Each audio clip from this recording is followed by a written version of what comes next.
Hello friends, welcome back to my channel sparkling stars. आज आपण Navratra special recipe बघणार आहोत, साबुदाण्याची खीर.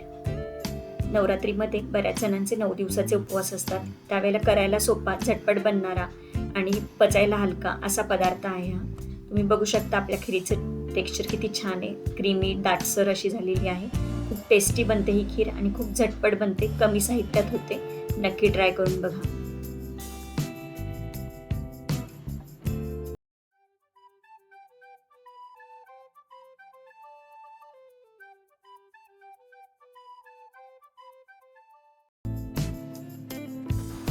खीर बनवण्यासाठी मी साबुदाणा रात्रीच भिजत घातला होता. अर्धी वाटी साबुदाणा भिजत घातला होता. तो छान फुललाय आता आणि छान भिजलाय. आता आपण खीर बनवायला घेऊयात. मी एक पॅन ठेवलाय गॅसवरती आणि त्याच्यामध्ये अर्धा लिटर दूध टाकते. दूध हे कच्चं आहे, याला आपण छान उकळून घेऊया.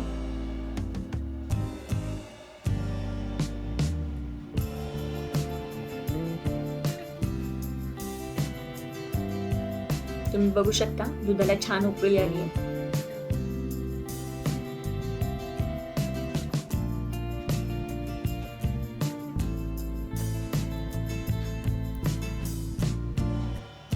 आता याच्यामध्ये आपण केसर घालणार आहोत. याच्यामुळे चव पण छान येईल आणि रंग पण छान येईल आपल्या खीरीला. केसर घालणं ऑप्शनल आहे, नाही घातलं तरी काही हरकत नाही. आणि आता भिजवलेला साबुदाणा घालायचा आहे. आणि आता मंद गॅसवरती मध्ये मध्ये ढवळत आपल्याला एक 4 ते 5 मिनिटं साबुदाणा छान शिजवून घ्यायचा आहे दुधामध्ये.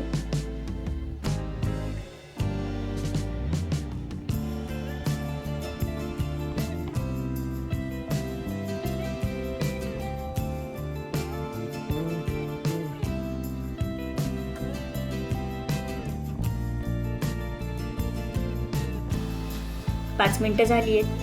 आपला साबुदाणा छान शिजलाय, डबल झालाय साईजने आणि पारदर्शक दिसतोय आणि वरती तरंगतोय. असं झालं की समजायचं साबुदाणा शिजलाय.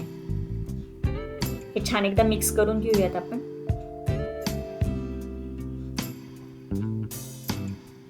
आणि याच्यामध्ये आता ड्रायफ्रूट घालते मी. ड्रायफ्रूट घालणं पण ऑप्शनल आहे. तुम्ही तुमच्या आवडीचे ड्रायफ्रूट घालू शकता किंवा नाही घातलेत तरी हरकत नाही.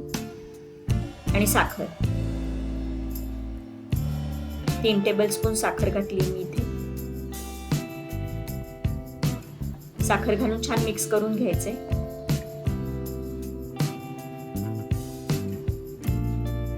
आणि 4 ते 5 मिनिटं मंद आचेवरती शिजवून घ्यायचे. आणि मध्ये मध्ये ढवळत राहायचंय आणि कडेला आलेली साई पण त्याच्यामध्येच घालायची, म्हणजे खीरीला छान टेक्स्चर येतं आणि दाटसर होते खीर.